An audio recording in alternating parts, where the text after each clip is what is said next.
battle, a local family says they are finally free at last from the county guardianship system. It's the latest development in a lengthy Contact 13 investigation that's given families a voice in a system where they were silenced. Here's Chief Investigator Darcy Spears. And I think look what we did. Yeah. Hugs and tears outside family court after a guardianship hearing. That after Julie Belshie began the final steps in bringing her torn-apart family back together. It's overwhelming for me. It really is. It's beyond words. For her mother, just like a rope around my neck has been removed. Julie's parents, Rudy and Rennie North, both showed up in court to fight for their freedom from private, for-profit guardian April Parks.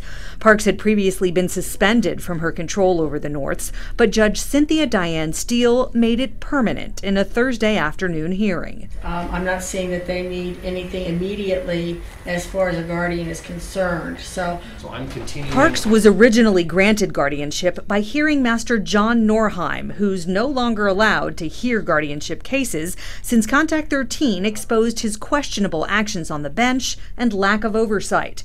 In Thursday's hearing, Judge Steele found Rennie should have never been caught up in all this. So you don't really need a guardian? True. And so do you want a guardian? No. Okay. So Rennie's guardianship was terminated. Julie will become guardian for her father. As for how this all began, Parks came into the couple's life in 2013 after hospice care workers raised concerns that they could no longer care for themselves. But Julie wasn't notified when Parks and a partner showed up at her parents' door. They actually kidnapped us from our house and told us we had to go.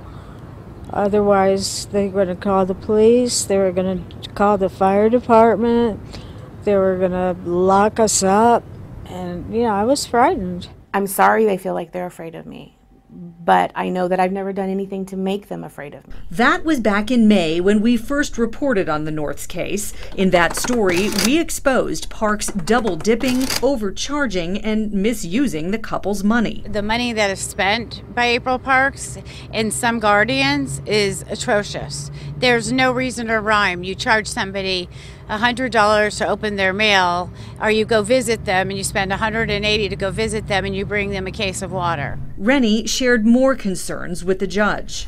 They took our car from us, so we don't have a car. Also, a rare coin collection Parks was warned not to sell, and the judge questioned how much access Parks had to the North's bank accounts. I don't see a blocked account in here, although I do see that there are some substantial assets. So there's no proof of blocked account in here. That's the concern. Parks is now under investigation by Boulder City Police due to her actions with the Norths and other wards. I want my money. We have no money. She took it all. We caught up with Parks after court. April, are you prepared to defend your actions? When we first spoke, you agreed that there had been some wrongdoing. Has there been more wrongdoing that you haven't admitted to? She won't answer Contact 13, but we'll have to tell it to the judge. Rennie North has been set free from guardianship, but her money is still in limbo, so her family will still have to fight to get control of that. As for April Parks and whether she'll be held accountable for her alleged wrongdoing, that will go to trial. Darcy Spears, Channel 13, Action News. The trial has been set for mid-September, and Contact 13 will be there. And as always, if you're having a problem with a guardianship, we want to hear from you. Just send an email to 13investigates@ktnv.com, and please include your contact information.